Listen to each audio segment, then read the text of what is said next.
Well, that was some crazy direct that just aired. Hello everyone, I'm Alex, and joining me today is Andrew. Hello, everyone. Yeah, and I gotta say, this was the most insane direct since E3 2017 last year in that digital presentation, because there is so much to look forward to for Switch owners for 2018. Wouldn't you agree? Yeah, definitely. I mean, obviously, this direct, don't mean this in a bad way, but I assume it might have just sort of come and go a little bit. You know, maybe it was just like one where a few announcements of stuff everyone's already aware of, just some updates on it all. But, you know, what was actually announced in the end was a lot bigger than I actually expected it to be. Yeah, I could definitely see where you're coming from, because for the first half of the Direct, it was either games we already knew about, but then there was some nice surprises along the way. And then towards the end, it was just complete overload on, well, I mean, we kind of did see some of this coming, but at the same time, not in the way we expected. Yeah, definitely.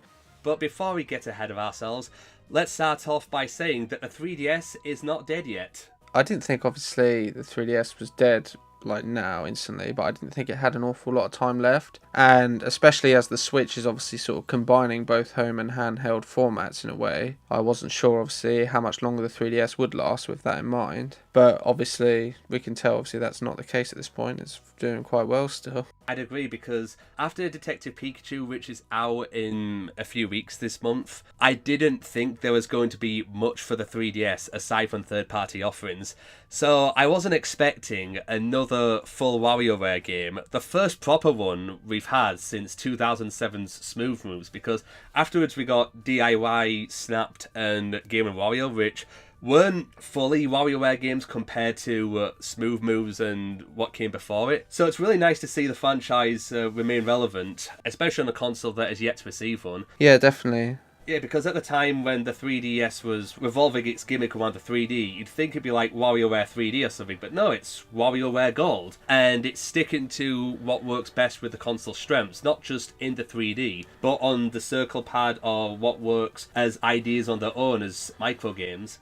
Yeah, definitely. I mean, I say I don't have an awful lot of experience with previous WarioWare games, but I always really liked Smooth Moves on the Wii. I didn't actually own it myself. I only played it around a friend's house every so often, and obviously really enjoyed it. So seeing another one like this is a nice surprise, and I'm looking forward to seeing how it turns out.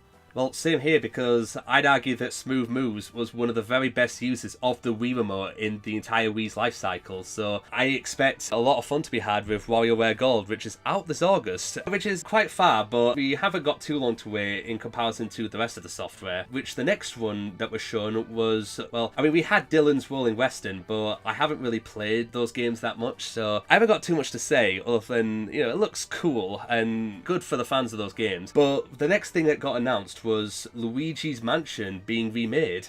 Yeah, I was surprised to see that. I wasn't expecting that at all. It looks really good. You know, I really like Luigi's Mansion. I actually haven't played Dark Moon. I probably should feel bad for that. But no, I've heard a lot of good things about it. I will try it out soon. But the first one on the GameCube, I really enjoy. Yeah, it's a bit easy. Yeah, it's a bit short, but still, it's a good game. And yeah, this one looks really good considering, you know, it's a GameCube game, a home console game. Now on a portable, it sort of shows how far technology has sort of come in general. And yeah, it does look very good.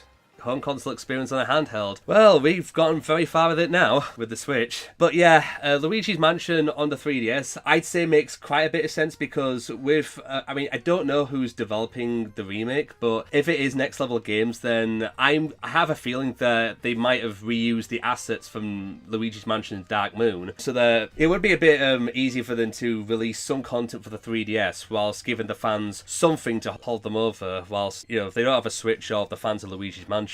Yeah, definitely. As I say, and I'm looking forward to see what other new tweaks they might add into it. But it's just nice to see it, because I say it's a really nice game. It'd be lovely to play it portably for sure, with some new extras added on as well. I know some would rather have it for the Switch, but I think having it for the 3DS is a nice little surprise. Although the next announcement did come off as a surprise to me for two reasons, and that's Mario Luigi Bowser's Inside Story, another remake for the 3DS.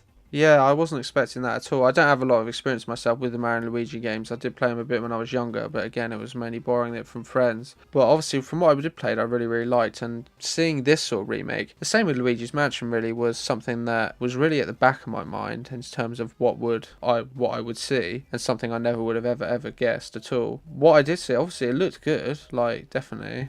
I haven't played a lot of Mario and Luigi aside from the two most recent 3DS games, so this looks like more of the same thing. Though what surprised me is two factors. Is that the skipping partners in time, which I thought would have been the next remake should they do another one after Superstar Saga. And the second one is that it is coming out in 2019, and that was the year I would think the 3DS would release its swan song.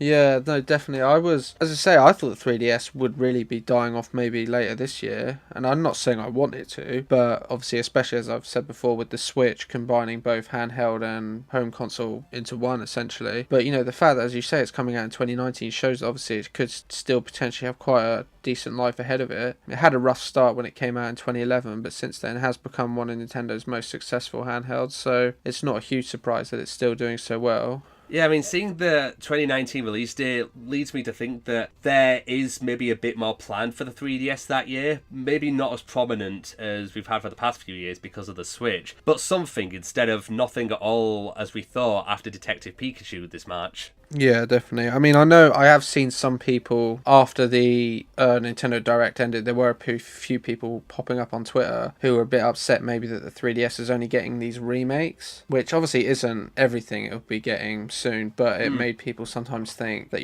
maybe it's just maybe more of an afterthought Nintendo. They're just trying to see how many games they can remake just to keep it alive with stuff on offer, but not a lot of new projects are coming out for it. I don't think that. It's not what I'm thinking at all. I think, the remakes do look good, and obviously it's not the only stuff that's coming to the 3DS. I think it strikes a fine line between what the fans were like and what the casual consumer were like, because the fans have already played these games, so they can move on to what's new for the Switch, whilst those who didn't get the chance to play them on the GameCube or the DS around a decade ago when they came out, they've got a chance to experience them without having to spend a lot of money on the new Switch machine.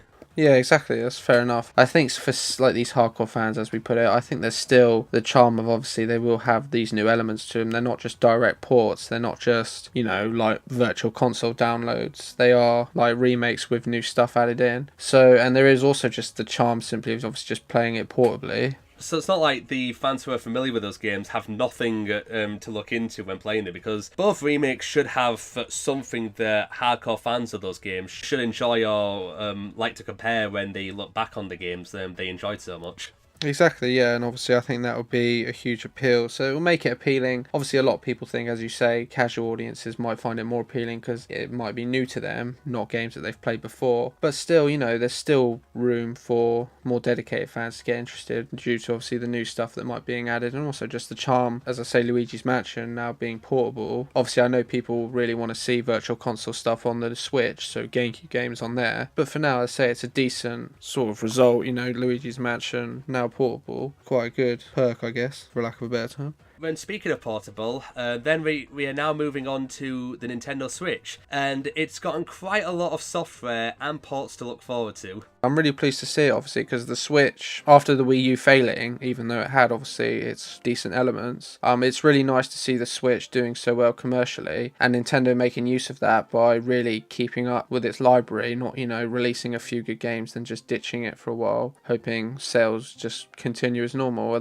You can see Nintendo really, really dedicated to it, also in terms of third-party efforts, and, that's always nice to see, so that, the end result is something that sells really well and keeps Nintendo going commercially, especially after the Wii U flopped so bad. I did hear this once when I was in a chat when the Direct was airing live. And what they said was that the Wii U is like, we have barely any games, only first party. Nintendo Switch, we have every game available, which is when they saw Dark Souls, Okami, Undertale, Crash Bandicoot and South Park on the Switch and were confirmed as ports. It was really interesting to see. I mean, Crash Bandicoot was one I was really pleased to see because when it first came out last year, it was making me considering getting a PS4. I don't actually have one myself, even though there's a lot of games I do find interesting on it. Obviously, just money-wise and general interest, I haven't got one at the moment. Yeah, I understand. But I was really, really considering getting one when Crash Bandicoot came out, but just left it for a while and then actually forgot, I will be honest. When they announced it here, I was really confused at first. I was like, is this real?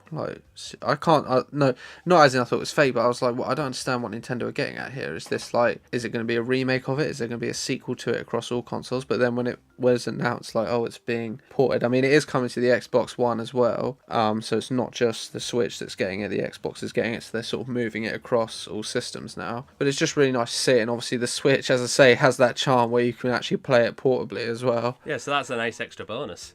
Yeah, definitely. Actually, I didn't have a lot of experience, I will be honest, with Crash Bandicoot. I really loved the first one as a kid. It was really hard and I sucked at quite a lot of it. But I really enjoyed it. The second and third, I had played a bit of the second. I didn't play any of the third, so I don't remember them too well. So there'll be like new experiences where it'll be nice to see the first one, you know, based on what I've seen. Obviously, it looks gorgeous, how they've revised it in this modern aesthetic while still keeping it sort of loyal to its basis in a sense. It's really nice to see it. That's why I think the third-party ports do work, is in that those who don't have a PS4 or an Xbox One can enjoy these games as well as on the go. Like with yourself, you were thinking of getting a PS4, but for like money reasons and such, you didn't feel like getting one. But as these ports are coming out, you can enjoy what's going to come with these. And again, it's also good for the third parties because of how the bigger the audience is in playing these games, like the wider it goes, because it's multi-platform.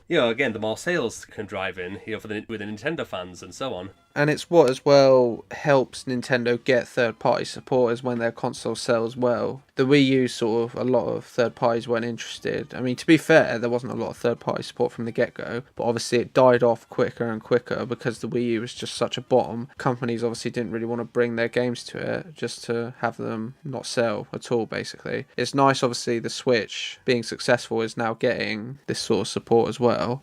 Yeah, it really is nice to see that we went from the Wii U being ditched by third parties, for understandable reasons, because of how the gamepad seemed like a gimmicky controller to the audience they were trying to cater to, like the hardcore audience, and it just seemed like a very gimmicky controller compared to your standard controller. But having it on the go alone is automatically attracting third parties. I think Nintendo have done a good job with the Switch, very good job. And as I say, with Crash Bandicoot, I'm just looking forward to that coming to Switch and being able, as I say, one of the biggest charms is just, I know I keep repeating myself, but just playing it on the go, actually being able to take a game like that and, like, say, on my break at work, play it there. It's very strange when it's like a major home console experience. I can literally just play it there at work on a little tablet. It's why I think the Switch has been executed really well. Nintendo have done really, really well with it. It just shows how much of a beast like the Switch's performance is when you take it off, when you undock it. And I think, as I say, Nintendo have done a good job with it, and it's a really good piece of kit. And I'm glad to see with Crash Bandicoot and others as well, this increasing third-party support, including games that have already come out on other consoles being ported over. And, if this was like the Wii U era, if, like, say, the Switch wasn't out and only the Wii U was, I can imagine Crash would probably only get ported to the Xbox One. I don't think they'd be interested in the Wii U because, as I say, it flops so bad.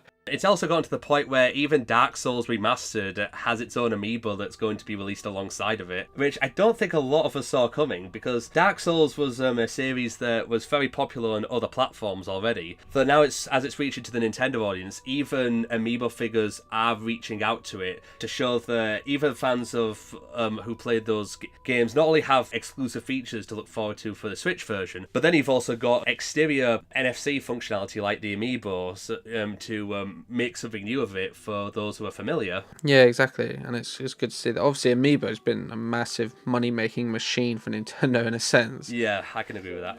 So you can see why a lot of games will be getting their own Amiibos, even if it is really, really unexpected at first, because Amiibos just make so much money, and obviously it's a product Nintendo were probably very, very happy they came up with, I guess. And speaking of ports, Nintendo themselves have been prominent when it comes to porting their Wii U games. It's been happening since the Switch launch with Mario Kart 8 Deluxe, and even when Breath of the Wild was going to be on the Wii U, but it also ended up being on the Switch simultaneously. So Nintendo is still continuing with this with the upcoming Donkey Kong Tropical Freeze, Captain Toad Treasure Tracker, and Hyrule Warriors. I mean, yeah, it shows that Nintendo are aware a lot of these games have potential for higher success, but obviously were restricted by a console that the platform they were on just not selling well. And obviously now they have this opportunity to bring them over to these consoles. To some people it seems a bit lazy. I have seen people say that. I don't think it is, because I see why Nintendo are doing it. Obviously to bring it to a larger market, because as I say, the Wii U didn't have that. And even though Mario Kart 8, when it came out, really shot up Wii U sales, it just wasn't enough to carry it to a decent level of success 3DS overall. So it's nice to see a lot of these games coming over to a console more people own, so they get more widely recognised, I guess. Exactly, because especially because Nintendo's dropped support for the Wii U, there's not a lot of people who can experience those games because of how it's like, why would you buy the Wii U over the Switch when it's very limited in not only its tech but also its library, whereas the Switch has a wider variety of it, or, by default with the third parties. So you'd want to bring those Wii U experiences that people, like those few people who bought the Wii U absolutely loved, and bring it over to the Switch, where, let's face it, it would be a more appealing system to play it on because it's not bulky with the gamepad, you can take it with you, and a wider audience are able to enjoy these games, as well as the extra content that comes with it. Like how always includes all the DLC that was ever released for it, the same with Mario Kart 8 Deluxe, and even its own additions too, like Tropical Freeze including Funky Kong, or Captain Toad Treasure Tracker including Mario Odyssey levels, something that players who played those games the first time have some reason to want to buy those games again.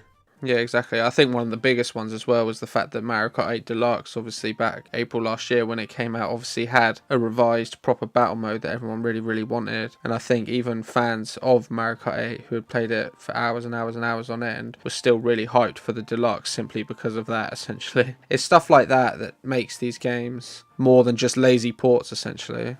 Yeah, exactly. I mean, as someone who spent 300 hours on Mario Kart 8 on the Wii U, the battle mode absolutely sucked. So that was one of the biggest selling points for me to buy Mario Kart 8 Deluxe again on the Switch. And it's not just ports that we have to look forward to, but even original software. So for those who don't like the idea of playing the same games all over again, they have these new experiences to look forward to. One of them being Traffic Strikes Again, No More Heroes, which it definitely looks more different than I anticipated, because the first two games was about, I've not played much of the first two games. It's about like assassinating the killers in some sort of like a killing game, whereas this one is like takes place in the game world where you go through various video games and have to get to the end of them to beat the antagonist of them, which just shows how much diversity these developers are planning into these kinds of games, so that the audience who enjoy those games in the Wii era will enjoy it, because it's a new No More Heroes game. Travis Touchdown is back, but then you've got it in a completely different setting. It doesn't alienate what the series was built up to do, because it still retains some of what made the No More Heroes series so good to many players. Like, it has the action, but it also has its own variety as well. Yeah, exactly. As well as Octopath Traveler, which is not called Project Octopath Traveler. It's got a full title, we know more of the game. It's about the story of 8 characters going through these events, and it was shown last September, but it has like a unique 2.5D feel to it, so already we're looking forward to a great turn-based JRPG on the way. I mean, we already had a great JRPG with Xenoblade Chronicles 2, but a traditional turn-based one like the 90s era Final Fantasy games, there's a lot more of that to look out for those who are definitely into the RPG genre. Yeah, exactly. Yeah, and as well as Mario Tennis Aces. Yeah, I was quite interested by that because obviously Mario Tennis on the Wii U didn't get exactly very welcoming response from a lot of people. And the last Mario Tennis, I must admit, the last Mario Tennis game I actually played was Mario Power Tennis on the GameCube, which I do remember really, really enjoying. But as I say, I've not played a Mario Tennis game since then. But this one, obviously, as per what we were seeing on there, I thought actually looked really interesting, some of the stuff. And how they were going through it in quite a lot of detail as well, obviously helped make some of it a bit more clear. It didn't just look like a load of gimmicky stuff added on to tennis with Mario characters, if you see what I mean. It all looked really interesting. In hindsight, Mario Tennis Ultra Smash looked like a rushed product in the end, because, I mean, it didn't even include a tournament mode, which is absolutely unacceptable for a tennis game in this day and age, especially a Mario Tennis game. So seeing Mario Tennis Aces leaves me so much more interested in it, because of not only that a lot more thought was put into its mechanics, but also its variety and its locations, and the fact that we're getting a full story mode, which has not been seen since the Game Boy Advance game since 2004. And when I say the mechanics had more thought put into them, because in Ultra Smash, I mean, I've not played Ultra Smash, but when you have a Mega Mushroom and you just, hit the ball really hard against your play, it looked absolutely broken. But the zone shots seem more balanced in comparison, because of how, when you aim your shots through the gyro function of the Switch's Joy-Con or the Pro Controller, when you aim it, you can't just abuse it. You've got to look out for your energy gauge, which you can also fill up so that you can unleash a full-out special attack, which can also damage the opponent's tennis rackets, kind of like Breath of the Wild. Yeah, it's interesting. What I was worried about at first, obviously they got into it more and more, was obviously the special move shots that can damage your opponent's tennis rackets. I was worried like it damages their rackets and that's it, tough. Which made me think, that's really, really cheap, isn't it? That doesn't seem right. But obviously then they went into the defense mechanics you can use, and it makes it a lot more strategic from both players, and it makes it very interesting. Initially it reminded me of, obviously, as much as I do like playing Mario Smash Football, obviously Super Mario Strikers in the US, you know, you do like the power smash strikes and that, and literally because you can't really do anything, whether if that's a goal in that game, you can't control your goalkeeper to like try and save it, and the ones where you get a perfect smash always go in and always count as 2 goals. That just, it seemed really stupid, so when I play that game I always prefer turning those off, and it worried me that this was going to be a similar sort of thing where you do a really easily charged up power attack and damage your opponent's racket, they can't do anything about it, and then both players just end up spamming it over and over, and it just gets to ridiculous levels. But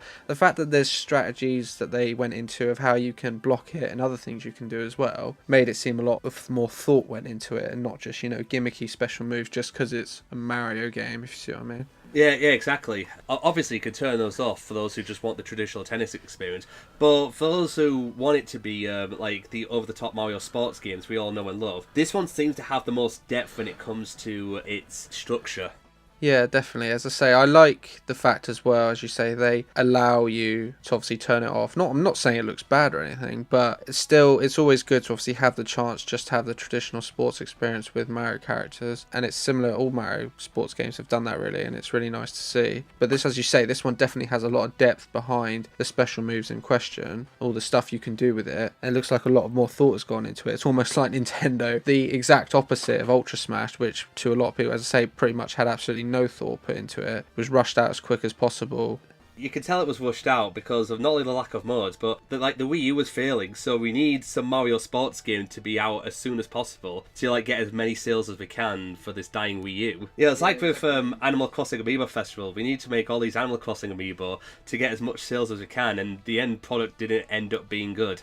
Yeah, exactly. It just seemed absolutely desperate, and ironically, it didn't sell much at all and didn't contribute any sort of major success to the Wii U. So it's sort of, I guess, taught Nintendo in a way that, you know, you rush out this stuff as soon as possible. It doesn't mean it's going to succeed just because it's got Mario on the cover. And it looks like they've sort of done the exact opposite of that with Mario Tennis Aces. It actually looks like, as we say, a lot of thought has gone into it. Like, I'm definitely looking forward to Mario Tennis Aces, and it does give me hope that future Mario sports games will be as good as some of the best Mario sports games. Like, I'd love to see a new Mario Golf game on the Switch to be as good as Toadstool Tour, or like a new Mario Strikers game to be as good as Strikers Charged Football. I'd really love to see another Mario football game. Oh yeah.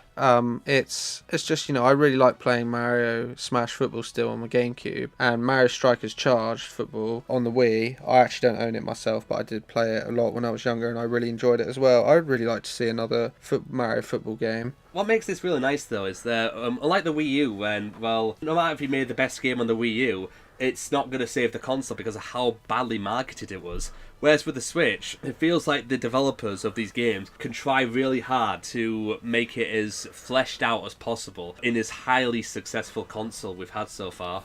Yeah, exactly. It's promising that the Switch is, as we say, doing so well, and it's a combination of just, you know, it's a very good concept, it's very well executed, and it's marketed really well. Nintendo have done a fantastic job marketing it, which was the exact opposite with the Wii U, was dreadfully marketed, as you say. Yeah, next, when it comes to some of the best Switch games, Splatoon 2 got its own section near the end. I wasn't sure, it obviously caught me off guard, I wasn't sure there'd be anything about that either, but then again, I really didn't know what to expect. But that was nice to see what they're doing with it. Yeah, I definitely agree, because I remember back when I first played Splatoon back in 2015 with a couple of friends, ever since the Octoling rumours, we were wondering when they'd ever be playable or if we'd have anything related to them for the past, say, well, 2.5 years. Now that we are having a full-on single-player campaign, the Octo expansion, and it's not like it's just brushed over like a little free update. No, for the first time ever, Splatoon is getting paid content in that form, which means that there's as much thought put into this one as a full-fledged game. You're a new agent who wakes up on a platform on a dark subway with amnesia in a shady underground test facility, and you've got 80 test facilities to get through, which I think, I forgot if it's more than the actual single-player campaign in Splatoon 2, but that's a pretty meaty package when you've got like quite a bit of story content to get through.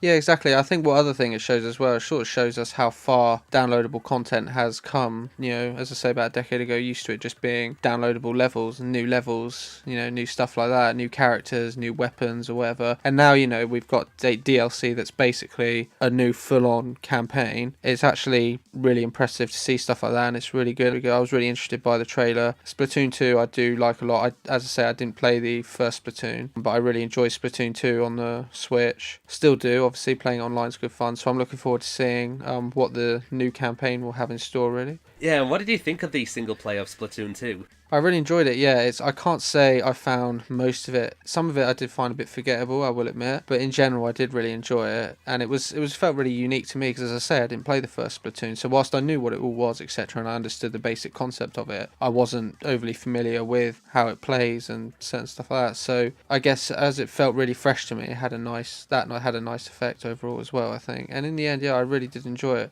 That's what I like about how Splatoon 2 manages to widen its audience to those who didn't play the first game. It doesn't alienate those who didn't. And even for those who did, it has that bit of story content with the Squid Sisters in it, and other nods that many fans will recognise, as well as the included features of this big free update that's to come. That's to include new stages, new costumes, and even a Rank X mode. For ranked battles.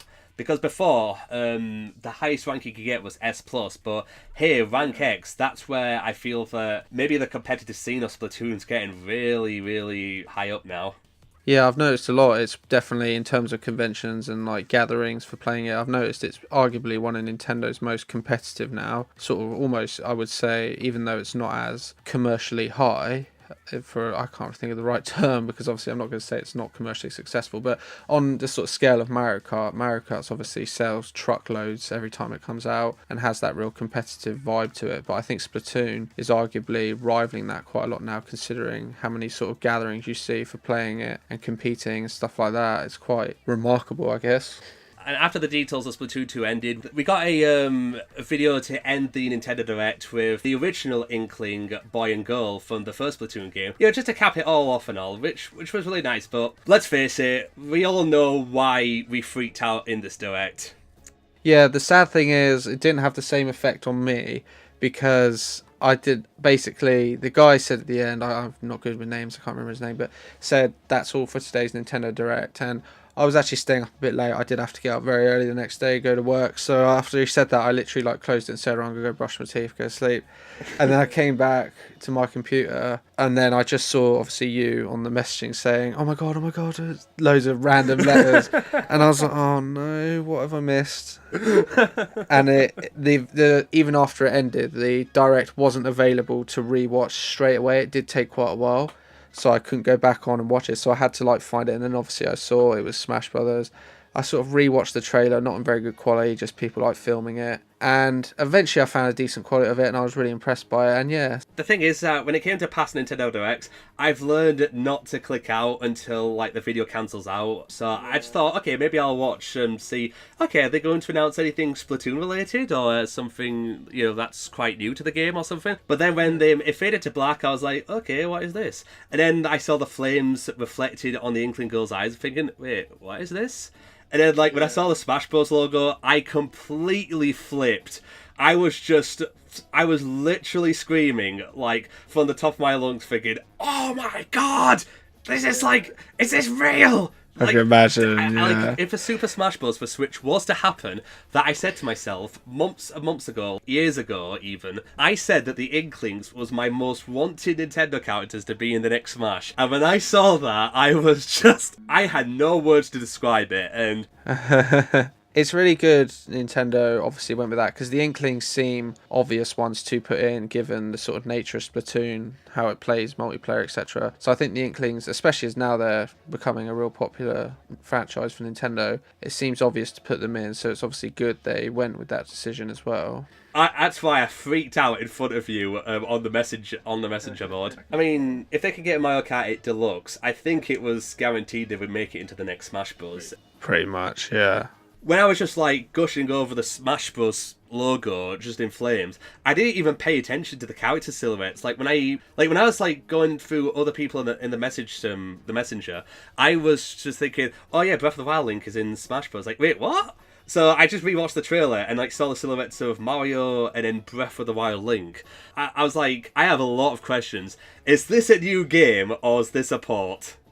Because it would be a very elaborate way to announce a port. I think so, yeah, and I think Nintendo wouldn't be doing themselves any favours in terms of reputation and fan feedback if it was a port, because they're building up with a huge amount of excitement and hype, and you know the trailer itself is fantastically edited. It's really effective, gives a really massive wow factor. It doesn't just suddenly say, oh yeah, and Smash Brothers is coming out as well. It's really well done, and it gives that hype that this is definitely something new and major. And if all that was to end with them saying, oh no, it's only a port of the Wii U one, just got some extra stuff in it, I think that will really backfire in terms of fan interest. It'll be like, oh. And I think if it was a port, the best way obviously to announce that would just be straight up.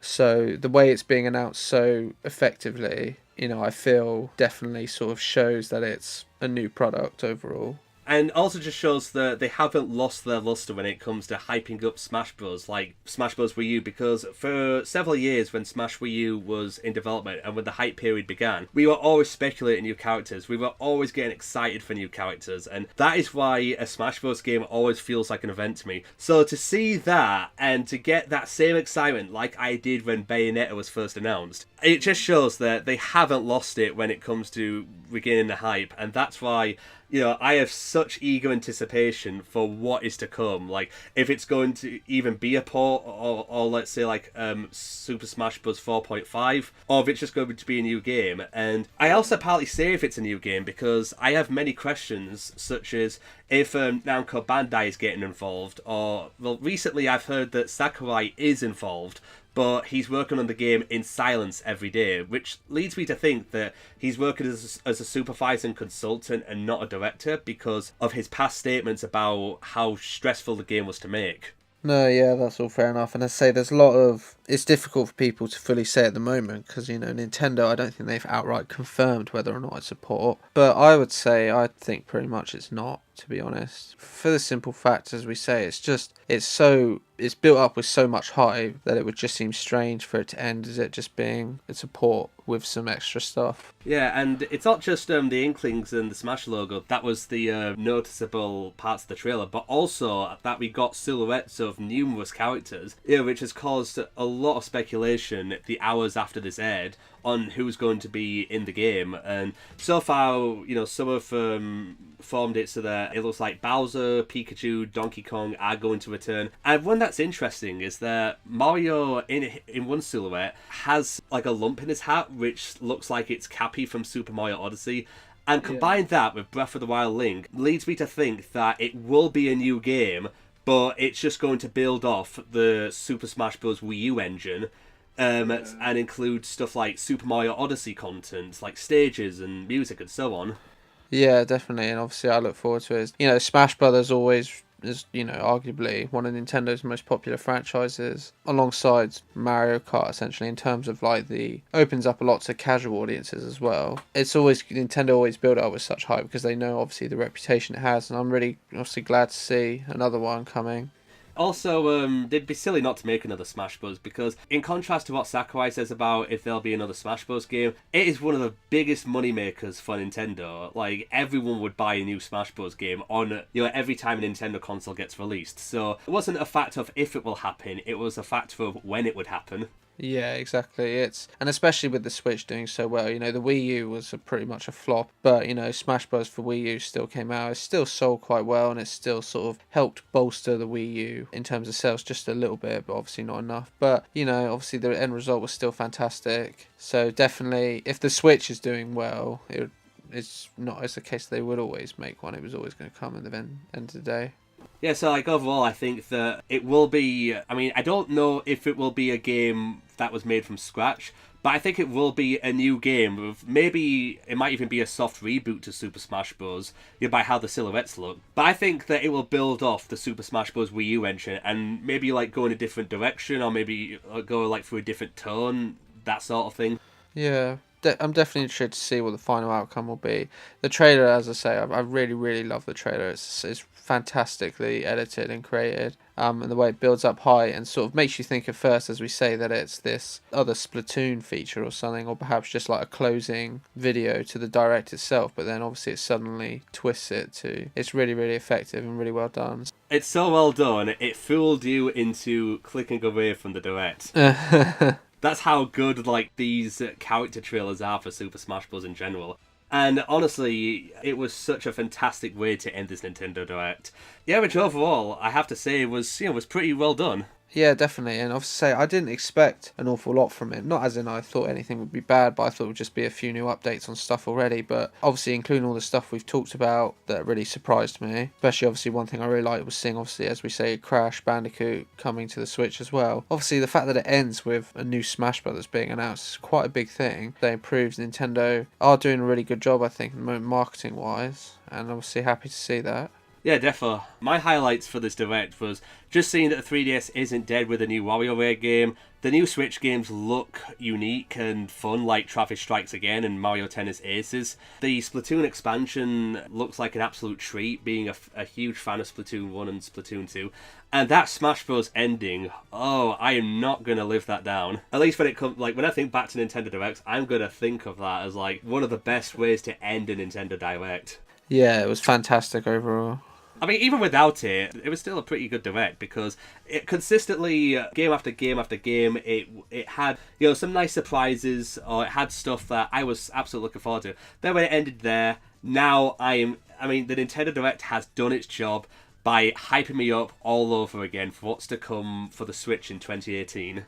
Yeah, same here. It looks really good. I'm really pleased with it. And obviously, I really look forward to seeing what else will be shown at E3, including obviously new glimpses of Smash Brothers. And obviously, one game I'm really excited for. I didn't expect to see much of it in this Direct, but obviously, I'm really excited. Was obviously Metroid Prime 4 announced last year. So yeah, as I say, Direct's done a really good job. I look forward to future stuff.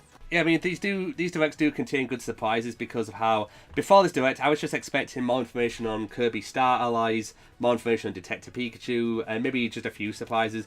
Though I feel like, in some ways, they went all out with, just like these bombshells of announcements. Super Smash Bros. Is a pretty big deal in the, Nintendo community. So now we haven't got much long to wait for E3 to come, which... By then, we should get Super Smash Bros. Footage and maybe Metroid Prime 4 details. Yeah, that's one thing I really anticipate and I really would love to see. We can obviously only wait and see what happens. But after this Direct, as I say, Nintendo are doing a good job announcing what's to come effectively. And it's nice to see, obviously, the Switch's library building up so quick, which obviously will assure its sales sort of continue at a steady rate. Because you don't want it to be front-loaded either. You don't want it to sort of sell a lot when it comes out and then for a first year or so and then just suddenly drop and like die off. Yeah, that's why I think it struck a nice balance in the first year because, like in the first year, if you release Smash Bros. At the end, you'd have no room for it because Mario Odyssey, Xenoblade 2 would get overshadowed by Super Smash Bros. And ARMS needed its time to shine as a new franchise, so, having Super Smash Bros. Would like take the attention away from ARMS. Now that we've had enough time of ARMS, now's the time for a Super Smash Bros. Game. And who knows, next year we might get the main series Pokemon game, Animal Crossing, and Metroid Prime 4. Yeah, definitely. I'm obviously looking forward to seeing what's to come. I'm very pleased with what the direction Nintendo are going at the moment. Yeah, whilst we have like the time to enjoy what's currently released this year, and then we can move on to what's going to come out next year. Now that we've like had our fun and time of day with what was released in the Switch's first year and what's going to be released in this year. Yeah, definitely. I feel the same. I'm, as I say, really glad with the way it's all going at the moment. I'm really anticipating what will be shown at E3.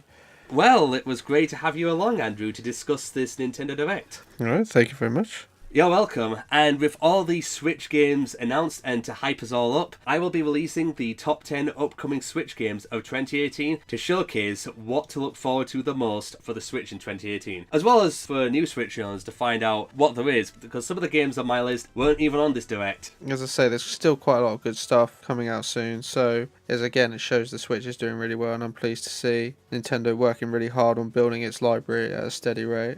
So, thank you all very much for watching us today, and we shall see you all soon.